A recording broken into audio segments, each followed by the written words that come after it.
bedrooms. So para po sa mga buyer natin na magtatanong na anong sukat ba ng baba, anong sukat ng taas, bakit siya naging 45.5 yung floor area, ayun po yung pwede natin ibigay na sagot. Ang ating ground floor, 26.25. Ang ating second floor ay 19.25 square meter. Same po sa Pagsibol Village, sa Muzon, at sa Pampanga, tatlong color scheme pa rin po ang meron tayo. Meron po tayong turquoise, aubergine, and santan color. So tatlo pa rin po ang ating color scheme ngayong 2024.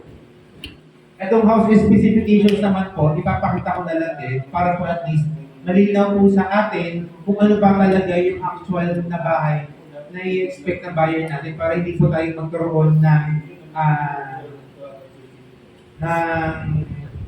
malabong discussion kung ano pa talaga yung na-expect ng buyer dun sa magiging bahay niya. So ito po yung approved house specifications ng Pag-ibig Fund. So ito lang po talaga yung i-expect natin ng ating buyer. So sa Pagsibol Village, may tanong po natin, bare siya, walang partition. Meron lang po tayong steel coat yung mga pader, pero yung floor po natin cement finish lang po yan.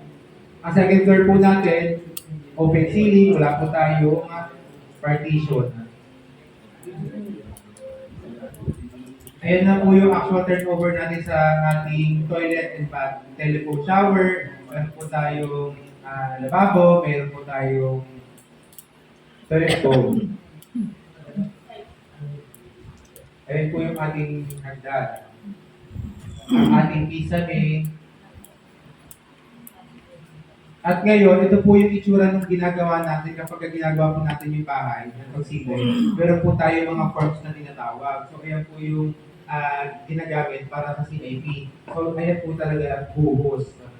Pag ano ba, acting case ba, meron na ako tayo magpupuk. O? Meron ka magpupuk at matibay yung cement. Mahirap siya matigas siya. Mahirap siya kung maglalagay man tayo ng mga butas, talagang gagamit po tayo ng baril. Hindi po siya kakayanin ng regular lang na magmamano-mano tayo ng martilage na ng bako. Kaya po, masasabi natin, ito pwede po natin sabihin sa buyer natin na Pagsibol Village po talaga ay tunay na matibay dahil po sa ating construction methodology na cast in place.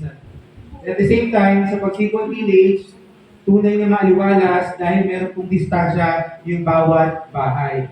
So, yung regular po na distansya ng bawat bahay, meron po itong 5 meter na distance. Tunay na maaliwalas din dahil sa loob po ng subdivision, maluluwag po yung ating mga daanan. Meron po tayong mga daanan simula po 6.5, 8 meters hanggang 10 meters kapag nasa main road po tayo. Maaliwalas din po. So, iba ba ang presyo na pag nasa main road? Yes po. Normally po yung difference niya for Luzon, nag-range ng mga 20,000 ng liter. Nasa main road lang? Pag nasa nasa main road. Sa 6.5 meter. Pag ang mga looban po natin 6.5. Kaya nga, mas mura yun. Mas mura po. Mas mura po yung ating looban na area. Mas mahal ng konti yung mga nasa prime location, malapit sa amenities, malapit sa gate. Another fact na tunay na maaliwala sa Pagsibol Village, dahil po mataas po yung ating bahay sa Pagsibol Village. So sinasabi po dito na kahit merong matangkad na miyembro ng pamilya, is kasya sa loob ng ating Pagsibol Village.